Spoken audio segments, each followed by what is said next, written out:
अस्सलाम वालेकुम एवरीवन।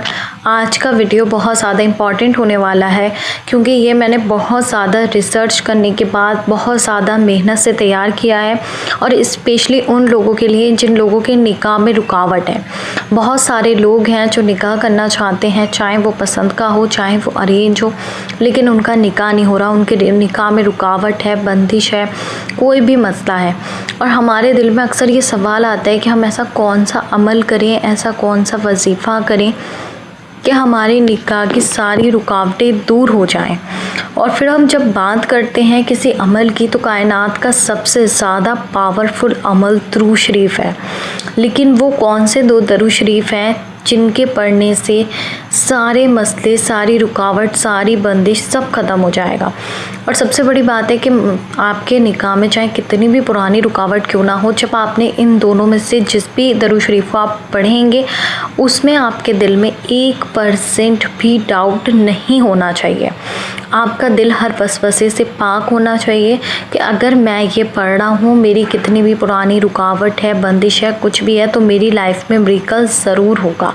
क्योंकि अल्लाह सुब्हानहू व तआला की ताकत से बड़ी ताकत इस दुनिया में किसी की नहीं है।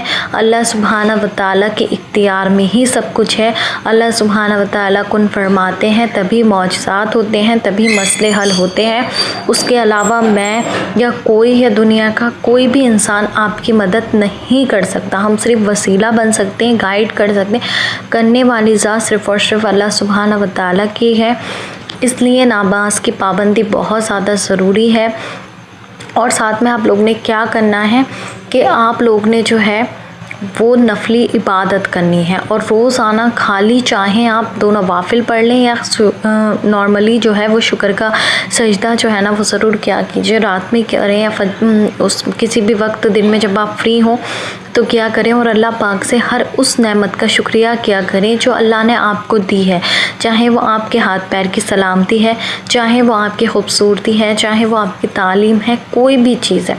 और उस दिन में जो आप रेगुलर अपना रिस्क अल्लाह आपको देता है या कोई नेमत देता है, हर एक चीज़ को गिन गिन के शुक्र अदा करें। अल्लाह पाक का कुरान पाक में वादा है, जो मुझसे जितना शुक्र अदा करेगा मैं उसको उतना ज़्यादा दूँगा। आपको एक मिसाल दे देती हूँ। हज़रत मूसा अलैहिस्सलाम अल्लाह सुब्हानहू व तआला से कलाम करते थे।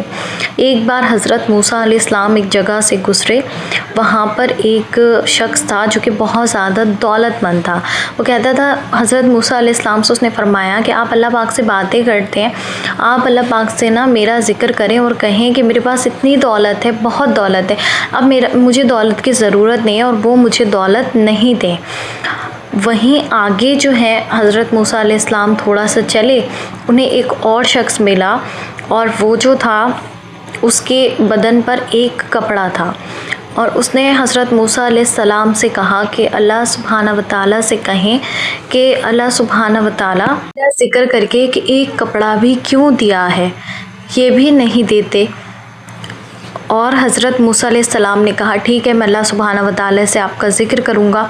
मैं बहुत मुख्तसर सा करके आपको बता रही हूँ वरना वीडियो लॉन्ग हो जाएगी। अब हज़रत मूसा अलैहिस्सलाम ने जब अल्लाह सुब्हानहू व तआला से ज़िक्र किया तो पहला वाला जो शख्स था जिसने कहा था कि अल्लाह पाक से कहें कि मुझे इतनी ज़्यादा जो दौलत है वो नहीं चाहिए, तो उन्होंने अल्लाह पाक ने हज़रत मूसा अलैहिस्सलाम से फ़रमाया कि उस शख्स से कहें कि शुक्र करना बंद कर दें, मैं उसको बहुत ज़्यादा जो है वो देना छोड़ दूँगा। जब वो शुक्र नहीं करेगा मैं उसको और ज़्यादा नहीं दूँगा। और जिस दूसरे शख्स ने ये शिकवा किया था कि अल्लाह पाक ने एक कपड़ा भी क्यों दे दिया, ये भी नहीं देते, तो अल्लाह पाक ने हज़रत मूसा अलैहिस्सलाम से फ़रमाया उससे जाके कहना कि शुक्र करना शुरू कर दे, तुझे बहुत ज़्यादा मिलना शुरू हो जाएगा। अब हज़रत मूसा अलैहिस्सलाम ने यही बात उससे आकर कही, लेकिन उसके दिल में शिकवा था तो उसने फिर शिकवा किया और फिर वो हवा चली और वो एक कपड़ा भी जो था वो उड़ गया। इसलिए जो जितना ज़्यादा शुक्र अदा करेगा उसे उतना मिलेगा। वो पहला शख्स ने हज़रत मूसा अलैहिस्सलाम से कहा कि नहीं, मैं शुक्र करना कैसे छोड़ सकता हूँ, अल्लाह पाक ने जो भी दिया, जितना भी दिया, हमारा काम है कि हम उसका शुक्र अदा करें। इसलिए शुक्र को अपनी रूटीन में ना लाजमी शामिल कर लें। और देखें जी, मैं एक बात आप लोग से और कहना चाहूँगी जो भी निकाह के हवाले से परेशान है। देखें, आपका निकाह अल्लाह सुब्हानहू व तआला ने बहुत बेहतरीन प्लानिंग लिखी है। देर से ही सही पर बहुत बेहतरीन कुछ लिखा है, इसीलिए आपके को अल्लाह सुब्हाना व तआला ने दुआओं में लगाया हुआ है। वरना हो सकता था कि आप मशरूफ़ होते, ज़िना में मशरूफ़ होते, किसी और गुनाह में मुब्तला होते, आपको फ़िक्र ही नहीं होती। लेकिन आपको फ़िक्र है, आप दुआएं कर रहे हो, आप नमाज़ें पढ़ रहे हो, तो आप यकीन रखें कि अल्लाह सुब्हाना व तआला के यहाँ आपके निकाह की जो है ना वो तैयारी चल रही है और बहुत बेहतरीन सब कुछ होने वाला है। तो आप लोग से ना मैं एक बात कहूँगी, स्पेशली गर्ल्स से और बॉयज़ से, कि देखो सिर्फ अपने निकाह की दुआ नहीं किया करो, निकाह के साथ में औलाद की दुआ भी ज़रूर किया करो। मैंने बहुत सारे कपल्स को देखा है और बहुत सारे हमारे कमेंट सेक्शन में भी बहनें आती हैं और वो कहती हैं कि हमारे पास औलाद नहीं है, हम औलाद के लिए बहुत ज़्यादा परेशान हैं, बहुत ज़्यादा तड़पते हैं। तो अल्लाह पाक से सिर्फ अपने निकाह की नहीं, अपनी नेक स्वाले, सेहतमंद, तंदुरुस्त, खैराफियत वाली, जो आपके आंखों की ठंडक बने, जो आपके घर वालों की आंखों की ठंडक बने, ऐसी औलाद भी अल्लाह सुब्हाना व तआला से मांगा करो। जब मौका मिला है ना दुआ मांगने का, तो इसमें सिर्फ निकाह की ख्वाहिश नहीं, बल्कि एक बेहतरीन नेक हम सफ़र की ख्वाहिश कि अल्लाह सुब्हाना व तआला निकाह के बाद की जो लाइफ है आपकी वो ऐसी हो कि आपके शौहर को कभी रिस्क की तंगी ना हो, कभी किसी और मामलात की तंगी ना हो, कभी कोई बीमारी आपकी लाइफ में ना आए। ऐसे भी क्या फ़ायदा है कि आपका निकाह हो जाए और फिर आपकी लाइफ में कॉम्प्लिकेशंस आ रहे हैं।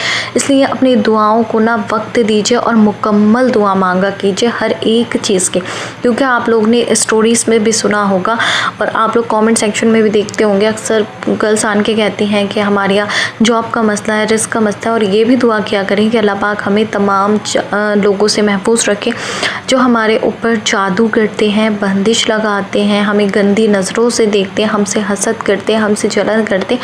अल्लाह सुब्हाना व तआला उनकी नज़रों से भी हमें महफूज रखे, आमीन सुम्मा आमीन।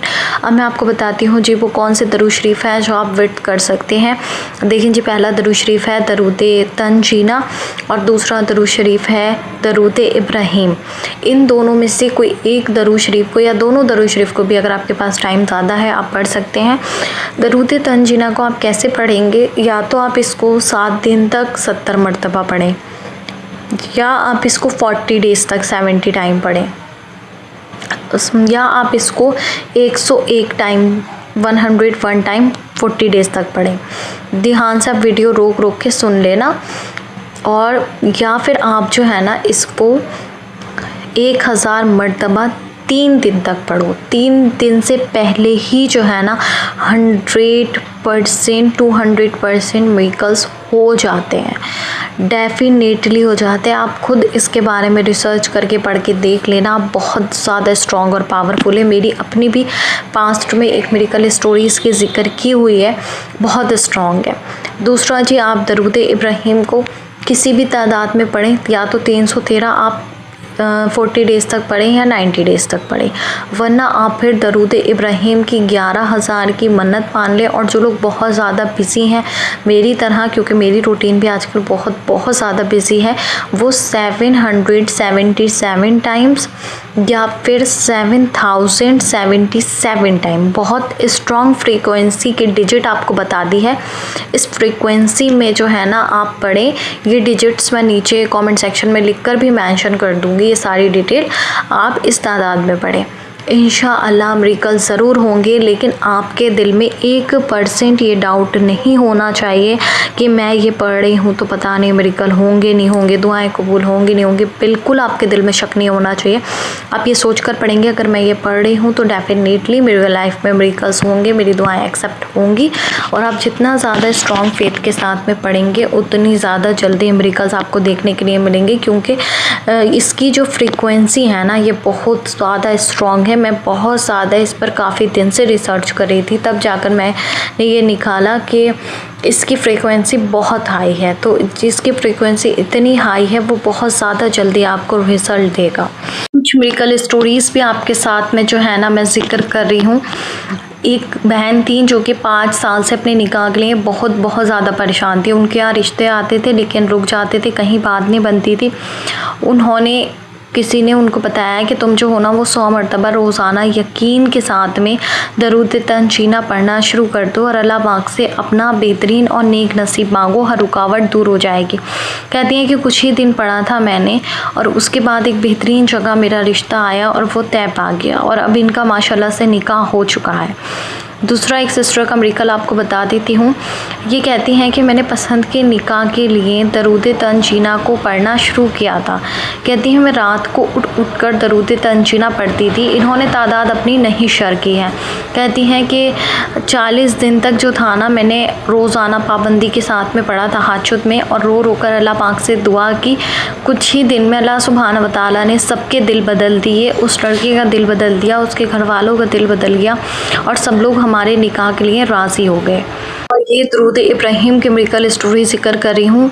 एक सिस्टर थी, उनकी उम्र जो थी वो 30 साल हो चुकी थी और लोग उनसे कहते थे कि तुम्हारा निकाह बहुत मुश्किल है, बहुत ज़्यादा उम्र हो चुकी है, इस उम्र में कहाँ निकाह होते हैं, रिश्ते आते हैं जाते हैं, यही होता रहता है, तुम अल्लाह के भरोसे रहो। कहती हैं कि लोगों की बातें मुझे बहुत ज़्यादा तकलीफ़ देती थी और मुझे अल्लाह सुब्हानहू व तआला पर तवक्कुल था। वहीं पर कुछ लोग मुझसे ये भी कहते थे कि अल्लाह पर यकीन रखो। तभी मैंने दरूद इब्राहिम के बारे में समझा और सुना और दरूद इब्राहिम को पढ़ना शुरू कर दिया। 1 साल कहती हैं दरूद इब्राहिम को पढ़ती रही और उसके बाद अल्हम्दुलिल्लाह एक बहुत बेहतरीन और परफेक्ट शख्स के साथ में मेरा निकाह हो गया और बहुत ज़्यादा सिंपल और सुन्नत तरीके से अल्हम्दुलिल्लाह। अल्लाह सुब्हानहू व तआला कभी अपने बंदों से नफ़रत नहीं करते, बल्कि अल्लाह सुब्हानहू व तआला आज़माते हैं सबको अलग अलग तरीके से और फिर मौजज़ात भी हो जाते हैं। इसलिए अपने जहन में ये बात आपने लाजमी रखनी है, निकाह देर से हो या जल्दी हो, सब अल्लाह सुब्हानहू व तआला की मर्ज़ी होती है, बल्कि देरी का मतलब कभी भी मायूसी नहीं होता। यह आपके लिए एक मौका है कि आप अपने आप नसीब को बहुत ज़्यादा बेहतरीन बनाओ, अपनी चॉइस के अकॉर्डिंग, अपनी दुआओं के ज़रिए अल्लाह सुब्हानहू व तआला की रज़ा के साथ में बहुत ज़्यादा खूबसूरत वक्त आएगा इंशाअल्लाह सुम्मा इंशाअल्लाह। आमीन। इसी के साथ आप मेरे लिए भी दुआ करें, बाकी सबके लिए भी दुआ करें।